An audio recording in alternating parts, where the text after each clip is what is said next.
Okay, we're going to do some practice stoichiometry problems. First thing here, we're going to work out some mole ratios. We have the simple balanced equation, mercury 2 oxide is going to break down to form mercury and oxygen. So some mole ratios that I could get right here, I could do 2 moles of mercury oxide are going to react with 2 moles of mercury. That is one potential ratio. I could also kind of do it the exact opposite, 2 moles of mercury for every 2 moles of mercury oxide.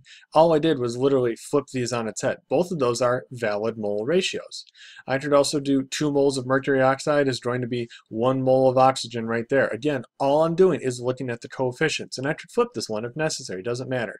Or 2 moles of mercury and 1 mole of oxygen, and I could flip that one on its head and say 1 mole of oxygen over 2 moles of mercury. It doesn't matter. Any one of those is a valid mole ratio. That's the whole idea with mole ratios. All right, so here we have a little bit more complicated of a one. Ammonium plus nitrous oxide is going to break down to form nitrogen and water. So I could do 4 moles of ammonia for every 6 moles of nitrogen monoxide. That's 1. I could also do 5 moles of nitrogen and 6 moles of water and flip that one on its head. All I'm doing is looking at the coefficients between these. I could do 6 moles of nitrogen monoxide for every 5 moles of nitrogen gas, flip that on its head, or I could do 4 moles of ammonia or 6 moles of water. And again, I could just flip the one on its head. It doesn't really matter what I'm doing for any one of those. All right, now that we know the basics of that, let's try some mole-to-mole conversions. Ammonia is produced according to the balanced reaction above. How many moles of ammonia are produced when 6 moles of hydrogen gas react with an excess of nitrogen gas? So 6 moles of hydrogen gas is my known. That's what I'm going to be starting with. So I have amount of given substance, amount of my known substance right here, and I'm going to go to moles of ammonia. So I'm going from given to my unknown. All I need for this is the mole ratio. So let's try this. 6 moles of hydrogen gas, and now I'm trying to get to an unknown quantity of moles of ammonia. So I need to use the mole ratio for that. So what I'm going to do is I'm going to look at the ratio of the coefficients. Every 3 moles of hydrogen is going to react to form 2 moles of ammonia. So I'm going to put 3 moles of hydrogen down here because this means that these are going to cancel out, leaving me with only moles of ammonia, and 6 times 2 divided by 3 is going to give me 4 moles of ammonia. So that's how I'm going to use the mole ratio to solve this one. Let's try another one. Potassium chlorate decomposes into potassium chloride and oxygen. How many moles of potassium chlorate, so in that case that's going to be my unknown, are needed to produce 15 moles of oxygen gas? That's my known. So I'm going to be going from known here to unknown there. 15 moles of oxygen. Now I'm going to be looking for an unknown moles of potassium chlorate, and I'm going to use the mole ratio. To cancel out moles of oxygen, I'm going to put that on the bottom. 3 moles of oxygen is going to react with 2 moles of potassium chlorate. Now I can cancel out moles of oxygen, leaving me with just moles of potassium chlorate. 15 times 2 divided by 3 works out to be 10 moles of potassium chlorate. All I needed, mole ratio. All right, let's try a little bit more complicated one here.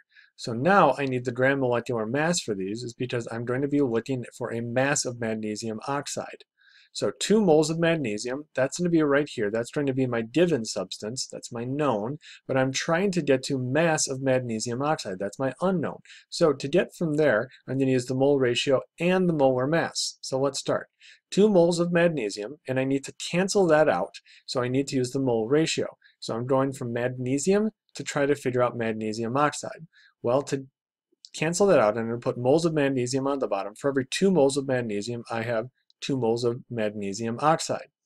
Now I need to get to grams of magnesium oxide. So I'm going to need to cancel out moles of magnesium oxide and convert that into grams. Well, we know that from here. 1 mole of magnesium oxide is going to be equal to 40.3 grams of magnesium oxide. So now I can cancel out the moles, cancel out everything here except for grams of magnesium oxide, and that's going to work out to be 80.6 grams of magnesium oxide. So here I use the molar ratio and the molar mass of my unknown substance to get to the final answer there. Let's try another one like that. What mass of glucose can be produced? So that's an unknown mass right here. Starting with 10 moles of carbon dioxide, that's right here. So I'm going to first convert 10 moles of carbon dioxide using my molar ratio. So I'm going to use 6 moles of carbon dioxide right here is going to react with every 1 mole of glucose there. Now I can cancel out those moles of glucose. Now I need to convert that into grams using the gram molecular mass. I know that 1 mole of glucose is 180 grams. Cancel everything out and I'm left with 300 grams of glucose is my answer for that. That's how much I can get starting with 10 moles of carbon dioxide.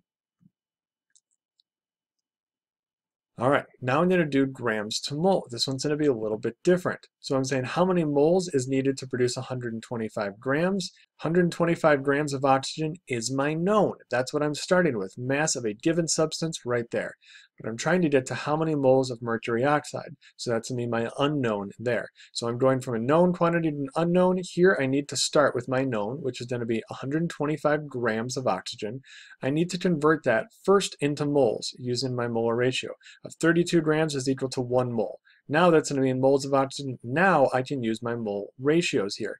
So I know that 1 mole of oxygen is going to be made from 2 moles of mercury oxide. So I've got that to there. Now I can cancel that out and all I'm left with is moles of mercury oxide, which is what I was looking for in the first place. Do the math and I'm left with 7.81 moles of mercury oxide. Once you set it up like this, everything's a lot easier. All right, acetylene gas is produced by the reaction of calcium carbide and water as we see up there. How many moles of H2O, so that's my unknown, I'm looking for moles, will fully react with 32 grams of calcium carbide? So 32 grams of calcium carbide, I'm going to convert that into moles using my ratio right there. Now I need to convert that into water. I'm trying to see the relationship between these two. So I'm going to use my mole ratio of 1 mole of calcium carbide to 2 moles of water. Now I can cancel that out and I'm left with just moles of water. That works out to be 0.89 moles of H2O. I solved that out with my relationships here in this equation. All right, let's do a mass to mass conversion. So laughing gas, N2O, is produced when ammonium nitrate is decomposed. How many grams of this ammonium nitrate are required? So that's my unknown substance here, is produced from 33 grams of laughing gas. So this is going to be a little bit longer of equation. I have to go from my given right here to my unknown. So I got to go from grams to moles, convert it to the other one with the mole ratio, and then back to grams. So this is going to be a longer one. I'm going to start with my known. 33 grams of laughing gas, so that's going to be 33 grams of N2O. Convert that into moles using that molar ratio. 33 grams, 44 is for 1 mole. Now I'm going to use my mole ratios. This one's going to happen to be kind of simple. 1 to 1 there, 1 mole of each, but I still need to do it. Now I need to convert that into grams. 1 mole of that is going to work out to be 80 grams. So a little bit longer. After I cancel everything out, I'm left with 60 grams of ammonium nitrate. So canceling all that out leaves me just mass of ammonium nitrate, and I get 60 grams. Let's do another one here, another mass to mass. When copper metal is added to silver nitrate, I'm going to get silver metal and copper nitrate. What is the mass of silver produced from 100 grams of copper? So mass of silver is going to be my unknown. Here's where I'm going to, and I'm starting with known of 100 grams of copper. So let's start by taking that copper and converting that into moles using the molar ratio right here. Now I need to use the ratio between the two, and I know that 1 mole of copper is going to react to make 1 mole of silver. So this one's going to be simple, another 1 to 1, and then I need to convert that moles of silver into grams of silver. Canceling everything out here, my copper leaves me just with grams of silver, and I get 169.9 grams of silver is going to be made from 100 grams of copper.